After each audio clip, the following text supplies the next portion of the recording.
একটা নির্দিষ্ট দলে, আরো স্পেসিফিক ভাবে বললে সরকারি দল বিএনপির সংশ্লিষ্টতা পাওয়া গিয়েছে।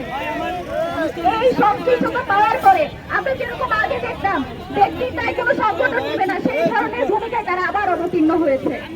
আপনারা দেখেন এই যে একটা দল তাদের সকল দায় ব্যক্তির উপর দিয়ে নিজস্ব যে দায় সেটা যে সরিয়ে দিচ্ছে, এই যে সে ধর্ষণ করে সেই ক্ষমতা সেই তার তো সরকারি আছে বলে এটাকে তারা অস্বীকার করে নিজেদের দায় যদি ছেড়ে ফেলতে চায়, তাহলে কিন্তু আমরা সেটা মেনে নিব না।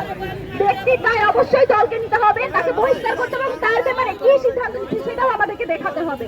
যদি তারা এটা না পারে তাহলে তারা বলুক জনগণ আন্দোলন সংগ্রামের মাধ্যমে তাদের ন্যায্য অধিকার, তাদেরকে বিচার পাওয়ার অধিকার সেটা তারা আদায় করেনি, সেটাও তারা করতে দিবে না। মব বলে নাকি মব বলে আন্দোলন, যত ধরনের আন্দোলন সংগ্রাম সবগুলোকে তারা মব আখ্যা দিবে, কিন্তু নিজেরা যখন করবে সেটা হয়ে যায় বিক্ষোভ।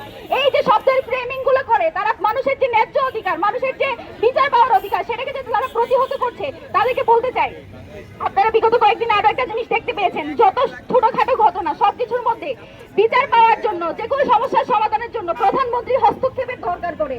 আমরা এই কালচার দেখতাম বিগত সময়ে, পৃথিবীতে যত যাই হয়ে যাক, যখন প্রধানমন্ত্রী হস্তক্ষেপ করে তখন শুধুমাত্র সেই সমস্যার সমাধান পাওয়া যেত। হাসিনাকে হাসিনা বানিয়েছে কিন্তু এই কালচার।